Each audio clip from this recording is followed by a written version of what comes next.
श्रीमद्भागवत चतुर्थ स्कंद चतुर्दशोध्याय। मैत्रेय उवाच ध्रुवर कोप जहु गला कुबेर भुवने जानिला तत्क्षणे निज गण तुले ध्रुव समीपे आसी मिले अंजलि करिबेनि पाणी ध्रुव को कहे मंजू बाणी धन दौवाच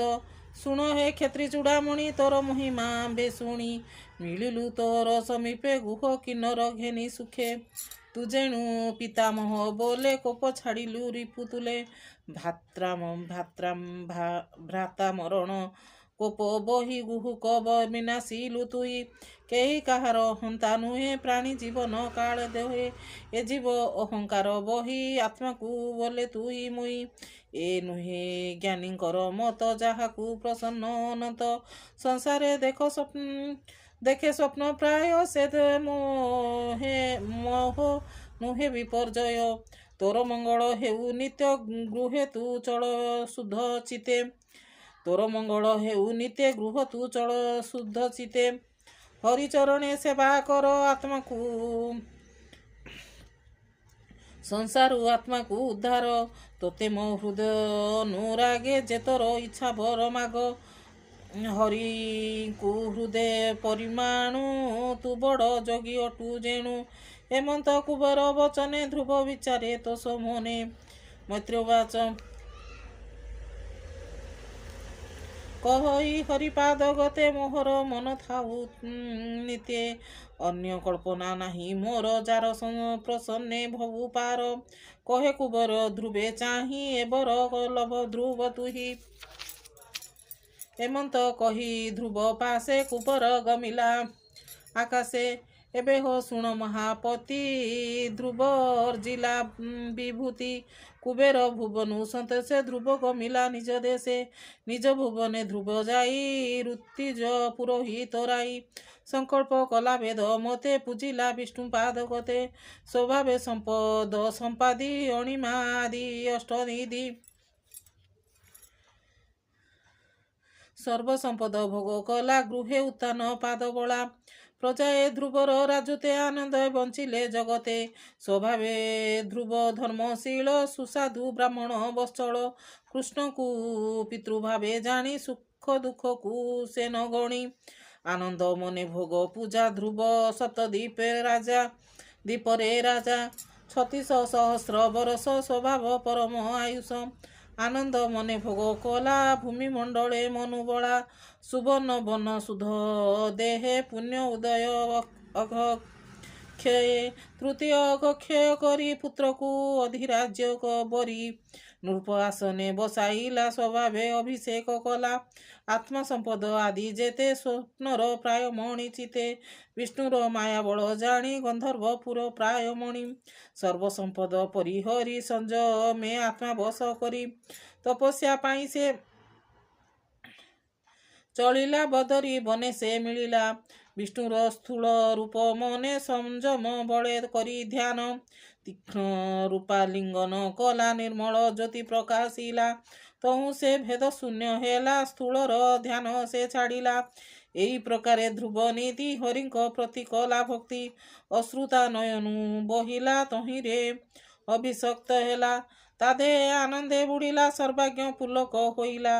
निजकू जानी न पारिला ज्ञान सागरे बुड़ाइला अल्प समय अंतरे विमाने देखे आकाशरे तेज 10 दिग विराजे विष्णु को देखिला समाजे अखंड सुधाकर जेने हरि को देखिला गगने रथ देखिला बेनी सुत निंदित शशांक आदित्य किशोर श्याम तनुवन दिशई अरुण लोचन शये सुंदर भुज चारी विष्णु आयुध छंती धरी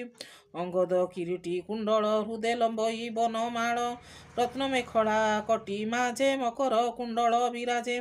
ध्रुव निकटे जाई मिली गगनु खसे की बिजुली तुंडे गोविंद नाम गाई कपाळे बेनी कर देई नमिले ध्रुव पाद गते रोम पुलक श्रु नमिले ध्रुव पाद तले रोम पलक श्रु जले सौनक आदि मुनि जेते तत्क्षणे मिलिले समस्ते पृष्ठर नाम मुखे गाई कहती ध्रुव मुख चाही सुनंदानंद उवाच ଶୁଣ ଉତ୍ତାନ ପାଦ ସୁତ ସଂସାରେ ତୁ ଯେ ଭାଗ୍ୟବନ୍ତ ତୁ ଶିଶୁ ପଞ୍ଚମ ବରଷ ତପେ ତୋଷିଲୁ ହୃଷିକେଶ ଏବେ ଗୋବିନ୍ଦ ଆଜ୍ଞା ଶିରେ ଘେନି ମିଳିଲୁ ତ ଛାମୁରେ ଧ୍ରୁବ ପଦକୁ ନେବୁ ତୋତେ ଦେଖ କାଞ୍ଚନ ଦିବ୍ୟ ରଥେ ଦୁର୍ଲଭ ବିଷ୍ଣୁ ପଦ ତୁ ହି ବଳେ ଲଭିଲୁ ତପ ବହି ଏ ଶିଶୁ ନାର ଚକ୍ର ତଳେ ଚନ୍ଦ୍ର ଆଦିତ୍ୟ ତାରା ମେଳେ ନିରତେ ଭ୍ରମନ୍ତି ଦକ୍ଷିଣେ ପବନ ରଜୁ ଆକର୍ଷଣେ ଯେ ପଦ ତୋର ପିତୃଜନ ପ୍ରବେଶ ନହିଲେ ଭାଜନ କେଆନ ତାହା ଲଭିପାରେ ଅନିତ୍ୟ ସଂସାର ସାଗରେ ଅଶେଷ ଜଗତ ବନ୍ଦନ ବିଷ୍ଣୁ ପରମ ପଦସ୍ଥାନ ଏଣୁ ଉତ୍ତମ ବିମାନ ତୋତେ ପେଶିଲେ ଭଗବାନ ତୁ ଏବେ ବସ ସ୍ଥିର ମନେ ବିମାନେ ବାହିବୁ ଗଗନେ ଏମନ୍ତ ବିଷ୍ଣୁ ଦୂତ ବାଣୀ ଆନନ୍ଦ ମନେ ଧ୍ରୁବ ଶୁଣି ତତ୍କ୍ଷଣେ ଅଭିଷେକ କଲା ମୁନିଙ୍କ ଚରଣୀ ନମିଲା ମୁନିଜନଙ୍କ ଆଶୀର୍ବାଦେ ଜୟ ମଙ୍ଗଳ ବେଦନାଦେ ବିମାନେ ପ୍ରଦକ୍ଷିଣ କରି ବିଷ୍ଣୁ ଦୂତଙ୍କୁ ଆଶ୍ରା କରି ହିରଣ୍ୟମୟ ରୂପ ଧରେ ତେଜସ୍ୱୀ 10 ଦିଗ ପୁରେ ଗଗନେ ଚତୁର୍ବିଧି ବାଦ୍ୟେ ଦିଗ ପୁରିଲା ଗୀତ ନାଦେ ପୁଷ୍ପ ବରସନ୍ତି ହର ସେ ବିଭୁଦ ଦେଖନ୍ତି ଆକାଶେ ଧ୍ରୁବ ସ୍ୱର୍ଗକୁ ଯିବା ବେଳେ ଜନନୀ ପଡ଼ିଲା ମନରେ ଦୁଃଖିନୀ ଅଟେ ମୋ ଜନନୀ କାହିଁ ରହିଲେ ସେହୁ ପୁଣି ତାହାଙ୍କୁ ଛାଡ଼ି କି ପ୍ରକାରେ ଯିବି ମୁଁ ଏବେ ବିଷ୍ଣୁପୁରେ ଦୂତେ ବୁଝିଲେ ଧ୍ରୁବ ଭାବ ମାତାଙ୍କୁ ଦେଖାଇଲେ ଜବ ସୁନୀତି ଜନନୀ ସମତେ ବସିଲେ ରତ୍ନମୟ ରଥେ ଧ୍ରୁବଙ୍କୁ ଦେଖି ପ୍ରଶଂସନ୍ତି କେବା ଆନନ୍ଦେ કરે ସ୍ତୁତି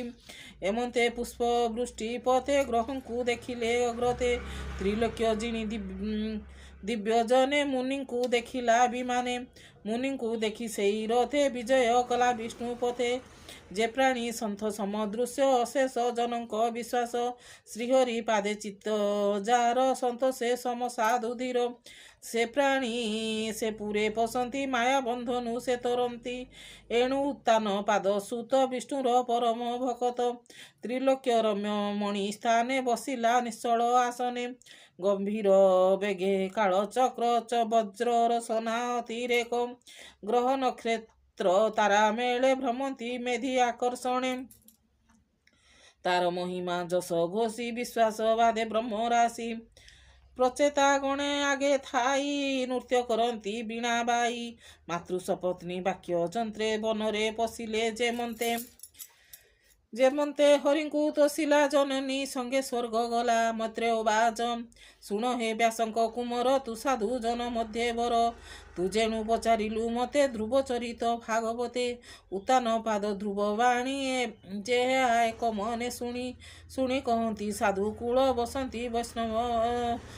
ବସନ୍ତି ବୈଷ୍ଣବ ମଣ୍ଡଳେ ଯଶ ଆୟୁଧ ଧନ ମାନ ସ୍ୱର୍ଗ ନିବାସ ସ୍ୱସ୍ତୟନମ୍ ବିଘ୍ନ ସମୂহে ନାହିଁ ଭ୍ରାନ୍ତି ସକଳ କ୍ଲେଶ ନିସ୍ତରନ୍ତି ବିପ୍ର ସମୀପେ ପ୍ରାତଃ କାଳେ ଗୋବିନ୍ଦ ଭକ୍ତି ଭାବ ବଳେ ପୂର୍ଣ୍ଣମୀ ଅମାବାସ୍ୟା ଦିନେ ଦ୍ୱାଦଶୀ ଶ୍ରବଣା ବିଧାନେ ଦିବସ କ୍ଷୟ ବ୍ୟତିପାତେ ସଂକ୍ରାନ୍ତି ଅକ୍ରବାର ଯୁକ୍ତେ ଶ୍ରଦ୍ଧାପୂର୍ବକ ଯେ ପଢ଼ନ୍ତି ଅଥବା ଶ୍ରବଣେ ଶୁଣନ୍ତି ଜ୍ଞାନେ ସନ୍ତୋଷ ପ୍ରାଣୀଙ୍କର ଚତୁର ଭାବ ନୁହେଁ ଦୂର ସକାମେ ଜଡ଼େ ଚିତ୍ତ ଯେବେ ଶୁଣନ୍ତି ସୁତ ଧନ ଲାଭେ କୁଳ ସୁପୁତ୍ର ହୁଏ ଜାତ ଶୁଣିଏ ଧ୍ରୁବର ଚରିତ ସଂସାରେ ଜନହିତ ଗୀତ କହିଲା ବିପ୍ର ଜଗନ୍ନାଥ ଇତି ଶ୍ରୀମଦ୍ ଭାଗବତେ ମହାପୁରାଣେ ପରମହଂସ ସଂହିତାଏ 82